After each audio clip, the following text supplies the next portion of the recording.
오늘도 주님께서 말씀으로 우리 성도님들을 치유하여 주시고 또 세상의 모든 짐과 또 영혼의 고달픔을 해결하여 주시고 위로하여 주실 줄 믿습니다. 어느 날 예수님께 한 사람이 나와서 요구를 합니다. 뭐라고 요구를 하냐면요. 오늘 본문 말씀에 보니까요.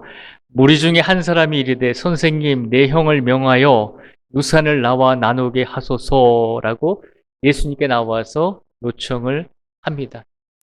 예수님 당시에는 장남이 부모님이 돌아가셨을 경우에는 유산의 재산의 3분의 1을 받을 수 있었고요. 그리고 나머지 자녀들이 그 나머지 유산을 가지고 부모의 유산을 또한 받을 수 있었습니다.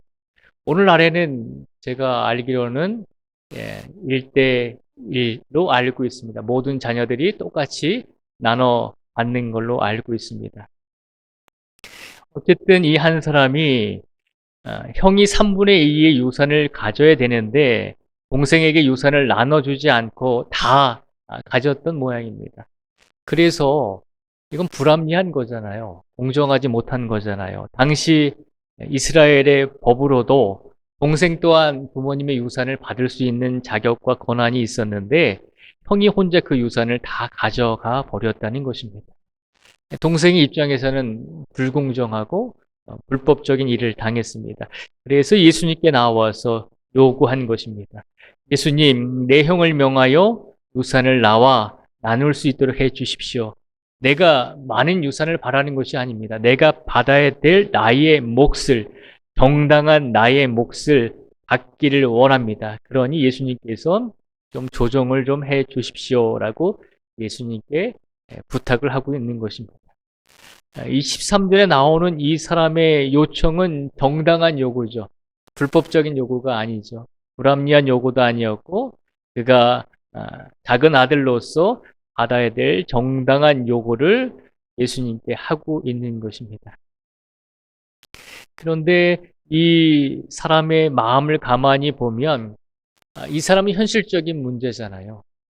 현실적으로 아버지의 유산을 갖는 것이 현실적인 문제였고 그리고 이 사람의 마음속에는 어떤 마음이 있었냐면 내 생명에 위해서 내 생명을 위해서 물질의 소유함이 필요하다는 것입니다. 그런 전제 아래에 예수님께 부모님의 유산을 나도 정당한 유산을 물려받을 수 있게 해달라고 요구하고 있는 것입니다. 정당한 요구를 예수님께 하고 있는 것입니다. 그런데 예수님께서 이 사람에게 대답을 해 주시죠. 뭐라고 대답을 해 주시냐면 14절과 15절의 말씀입니다. 14절과 15절의 말씀을 저희가 함께 같이 다시 한번 읽어보겠습니다. 14절과 15절입니다. 시작. 이르시되 이 사람아 누가 나를 너희의 재판장이나 물건 나누는 자로 세웠느냐 하시고 그들에게 이르시되 삼가 모든 탐심을 물리치라. 사람의 생명이 그 소유에 넉넉한 데 있지 아니하니라 하시고. 아멘. 예수님께서 공정하지 못한 일을 당한 이 사람이 정당한 자신의 요구를 요구하는 이 사람에게 예수님께서 뭐라고 말씀을 하셨냐면 결론은 그겁니다. 모든 탐심을 물리치라는 것입니다. 가만히 생각해 보면 예수님께서 너무 하신 것 아닌가라고 하는 생각을 해보게 됩니다. 우리가 생각할 때도 형이 유산을 독차지했잖아요. 동생이 법적으로 사회적인 권한으로 받아야 될 유산까지도 형이 독차지해 버렸잖아요. 분명히 불법은 형이 저질렀거든요. 그래서 정당하게 공정하게 자신을 대우해 달라고 예수님께 나와서 요청을 하고 있는 것입니다. 예수님께서 그 사람에게 뭐라고 말씀하시냐면 탐심을 물리치라는 것입니다. 내가 정당하게 그 사람이 공정한 테두리 안에서 내가 받을 몫을 요구하고 있음에도 불구하고 그것이 탐심이다라고 하는 것입니다. 그러면서 예수님께서 말씀하시죠. 15절 끝부분에 보시면요. 탐심을 물리치라. 사람의 생명이 그 소유에 넉넉한 데 있지 아니하니라 라고 말씀을 하십니다. 탐심을 물리치라고 말씀하시면서 한 말씀을 더 붙이셨습니다. 사람의 생명이 네가 가지고 있는 물질의 넉넉함으로 인해서 그 생명이 유지되는 것이 아니다라고 하는 것입니다.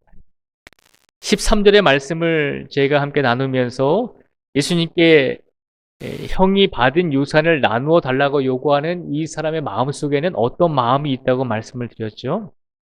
이 사람에게는 아버지의 유산을 받는 것이 현실적인 문제잖아요. 현실적인 문제라고 하는 것은 아버지의 유산을 물려받아야지만, 그 물질을 물려받아야지만 내가 살 수 있다는 것입니다. 내 생명의 넉넉함을 위해서 물질이 필요하다는 것입니다. 그 생각이 전제 아래에 예수님께 요구를 한 것입니다.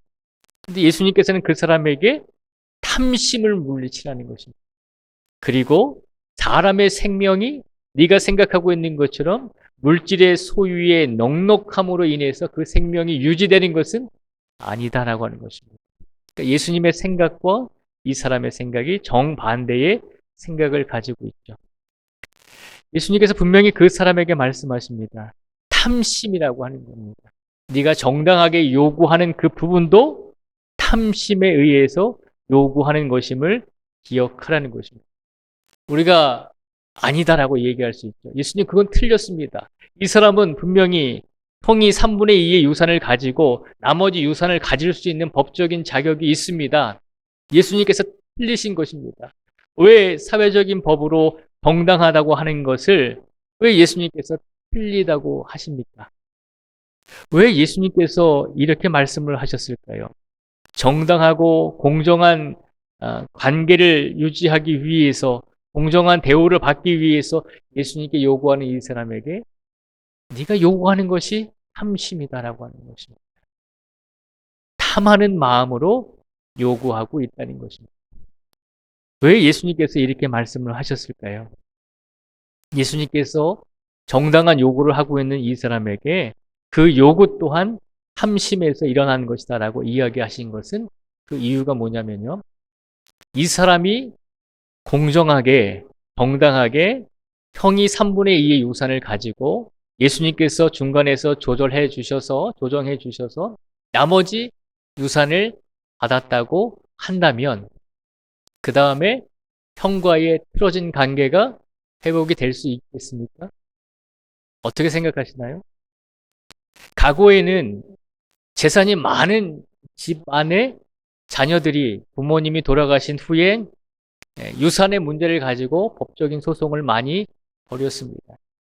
그런데 요즘 시대에는요, 재산이 많지 않아도, 내 부모님이 재산이 많지 않아도, 부모님이 돌아가시면 재산이 많지 않아도 자녀들이 유산에 대해서 소송을 하는 경우가 많이 있습니다.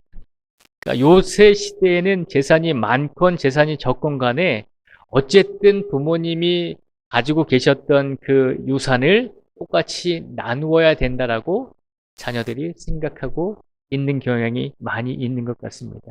그래서 지금 우리가 살아가고 있는 시대에 부모님의 재산과 부모님의 유산 때문에 소송을 벌이고 있는 자녀들이 과거보다도 훨씬 많다는 것입니다. 그래서 법적으로도 유류분이라고 하더라고요. 자녀들이 법적으로 부모님이 돌아가셨을 때에 법적으로 받을 수 있는 유산이 법적으로 보장이 되어 있다는 것입니다. 그래서 그 유류분에 해당되는 유산을 물려받지 못하면 소송을 하는 경우가 참 많이 있다는 것입니다. 그런데 예수님께서 정당하고 공정한 요구를 하는 이 사람에게 네가 요구하는 그 자체도 탐심이다라고 하는 겁니다. 이 말은 다른 말로 표현하면 만약에 예수님께서 너의 요구를 들어준다 할지라도 네가 형과 네가 유산을 공평하게 공정하게 나누어 가졌다 할지라도 그 다음에 욕심이 생기지 않겠느냐라고 하는 것입니다. 형과 이 동생이 분쟁이 일어났잖아요. 이 분쟁이 일어난 이유와 원인은 형이 모든 재산을 독차지해서가 아니라 형이 자신의 것을 빼앗아 갔다라고 생각하는 동생이 물질에 대한 미련을 버리지 못함으로 그 탐심 때문에 결국 소송을 벌이게 되었다는 것입니다. 주변에 보시면 그렇지 않을까요? 부모님이 돌아가시고 나서 부모님 재산을 가지고 소송을 하는 자녀들이 있습니다. 소송을 하는 형제들이 있습니다. 그 소송이 끝난 다음에 어떻게 될까요? 아무리 법원에서 강제적으로 조정을 해 주었다 할지라도 만족하는 사람이 누가 있겠습니까? 형도 탐심에 의해서 동생의 유산을 나눠주지 않았던 것이고, 동생은 생각하기에 스스로가 나는 공정한 법을 위해서, 공정을 위해서, 불법을 위해서 내가 이렇게 할 수 있어 라고 생각할 수 있지만, 예수님이 보실 때 그 또한 탐심이 앞섰다는 것입니다. 그 또한 욕망과 욕심이 앞서 있어서 그렇게 소송을 하고 있다는 것입니다. 결국은 형도 탐심의 눈이 멀었고 동생도 탐심의 눈이 멀어서 형이 가져간 부모님의 유산을 가져오려고 이렇게 발버둥 치고 있다는 것입니다. 그러니까 형도 그렇고 동생도 그렇고 생각하기를 내 생명을 위해서는 물질의 넉넉함이 필요하다라고 하는 그런 마음을 가지고 살아가는 사람들이었다는 것입니다. 예수님께서 동생에게도 네가 탐심을 가지고 있구나, 탐심을 물리쳐야 된다라고 말씀하신 것은 그 동생에게 예수님께서 정말 사람에게 있어서 생명을 위해서 필요한 것이 무엇인지를 깨우쳐 주고 있는 것입니다. 생명을 위해서 물질의 넉넉함이 아니라, 생명을 위해서 소유의 넉넉함이 아니라 그것이 중요한 것이 아니다라고 하는 것입니다. 더 중요한 것이 있다는 것입니다. 그 더 중요한 것이 무엇일까요? 그것을 위해서 예수님께서 한 가지 비유로 이제 말씀을 해 주십니다. 16절에서 21절까지 말씀에 보면 예수님께서 한 부자의 비유를 들어서 사람의 생명의 넉넉함을 위해서 가장 필요한 것이 무엇인지를 우리에게 깨우쳐 주고 있습니다. 16절부터 19절까지 말씀을 제가 읽어드리겠습니다. 16절부터 19절까지 말씀입니다. 또 비유로 그들에게 말하여 이르시되 한 부자가 그 밭에 소출이 풍성함에 심중에 생각하여 이르되 내가 곡식 쌓아둘 곳이 없으니 어찌할까 하고 또 이르되 내가 이렇게 하리라. 내 곡간을 헐고 더 크게 짓고 내 모든 곡식과 물건을 거기 쌓아두리라. 또 내가 내 영혼에게 이르되 영혼아 여러 해 쓸 물건을 많이 쌓아두었으니 평안히 쉬고 먹고 마시고 즐거워하자 하리라 하되. 예수님께서 한 가지 비유를 말씀해 주십니다. 한 부자가 있었죠. 그 부자가 밭에 소출이 풍성하게 추수를 하게 됩니다. 그래서 그 곡식을 쌓아둘 곳이 없게 되어서 부자가 생각하게 됩니다. 내가 이 곡식을 쌓아둘 곳이 없기 때문에 곡간을 크게 짓고 창고를 크게 짓고 그곳에 내가 추수한 이 많은 곡식을 보관을 해야겠다. 그리고 이 모든 것을 쌓아두었으니 그리고 내 영혼에게 이제는 평안히 쉬고 평생 먹고 마시고 즐거워하자라고 그렇게 자신의 영혼에게 말했다는 것입니다. 이제는 내가 더 이상 힘들지 않게 일할 수 있는 물질이 쌓였다. 이제는 내가 누구에게 손 벌리지 않고 떵떵거리며 살 수 있는 그런 재산이 주어졌으니 이제는 고생하지 않고 좀 더 평안하고 건강하고 내 인생 속에서 즐거운 삶을 살자라고 그 영혼에게 이야기했다는 것입니다. 이 부자는 어떤 생각을 가지고 있었나요? 부자도 마찬가지로 자신의 생명의 넉넉함을 위해서 물질이 필요하다는 그런 생각을 가지고 있는 사람이었습니다. 내 생명을 위해서, 내 인생을 위해서 가장 중요한 것은 바로 물질의 넉넉함에 있다라고 하는 것입니다. 이런 부자를 예를 들면서 예수님께서 뭐라고 말씀하시나요? 이 부자가 자신의 영혼에게 그렇게 이야기하고 있을 때 하나님께서 그 부자에게 한 말씀을 하시죠. 20절과 21절의 말씀을 같이 한번 읽어보겠습니다. 20절과 21절의 말씀입니다. 시작.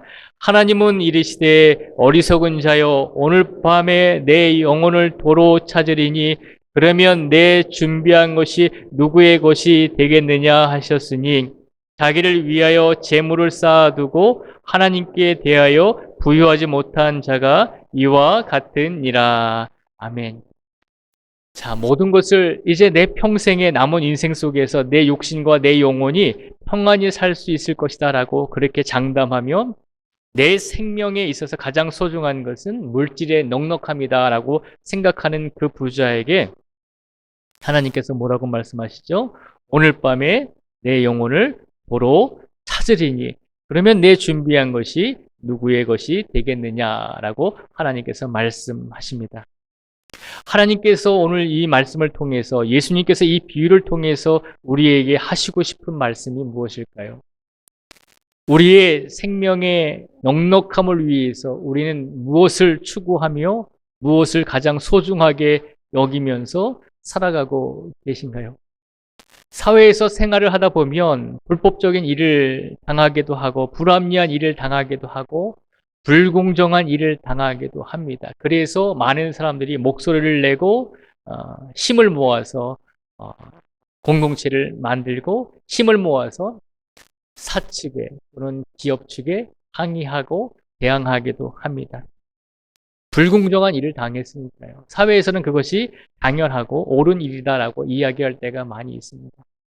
예수님께서 그 모든 일들을 바라보시면서 우리가 어떤 상황 속에서 무엇을 요구하든지 간에 우리가 그것을 요구할 때 우리 자신의 속을 한번 진실하게 들여다보라는 것입니다.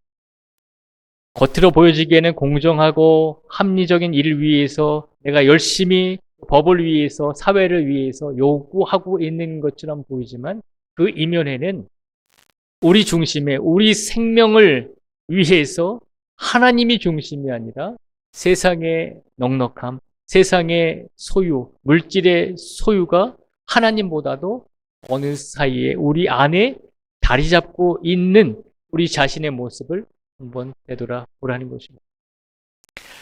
예수님께 부모님의 유산을 요구하는 이 동생의 요구는 불법적인 요구가 아니었습니다. 정당한 요구였습니다. 그럼에도 불구하고 예수님께서 그의 마음을 보시고 그에게 뭐라고 말씀하시죠? 탐심을 물리치라는 것입니다. 겉으로 보여지기에는 공정한 것을 요구하고 겉으로 보여지기에는 사회의 정의를 위해서 요구하고 있는 것처럼 보이지만 그러나 그 안에는 그 또한 생명의 넉넉함을 위해서 물질이 필요하다는 전제 아래 그가 예수님께 그 요구를 하고 있었다는 것입니다. 그러면서 예수님께서 이 부자의 비유를 말씀해 주시면서 사람의 생명을 위해서 가장 소중한 것은 하나님께서 우리에게 주신 물질과 재물의 넉넉함이 아니라 그 물질과 우리에게 소유를 주시고 우리에게 은혜를 주시는 하나님의 능력이 하나님이 우리의 생명을 유지시켜 줄 수 있다고 하는 것을 기억하라는 것입니다. 오늘 시간 우리의 마음속에 누가 중심이 되어서 우리의 마음속에 계신가요? 우리의 마음속에 하나님을 잊어버리고 우리의 마음속에 하나님께서 주시는 은혜의 선물인 물질로 우리의 마음속에 가득 차 있지는 않은지 우리 생명을 우리 재물이 우리의 소유가 우리 생명을 유지시켜 줄 수 있다라고 하는 마음으로 오늘 이 자리에 우리가 앉아 있지는 않은지 우리 자신을 되돌아보기를 간절히 원합니다. 우리가 아무리 공정한 일을 한다 치더라도 우리가 아무리 사회에서 옳은 일을 한다 치더라도 그 내면에는 탐심이 존재할 수 있다는 것입니다. 하나님 외에 다른 것을 요구하고 추구하는 마음이 우리 마음에 자리 잡을 수 있음을 기억하라는 것입니다. 그래서 오늘 말씀을 통해서 예수님께서 우리에게 주시고자 하는 메시지는 두 가지입니다. 그 두 가지 중에 첫 번째는 우리 안에 탐심이 있을 수 있음을 기억하라는 것입니다.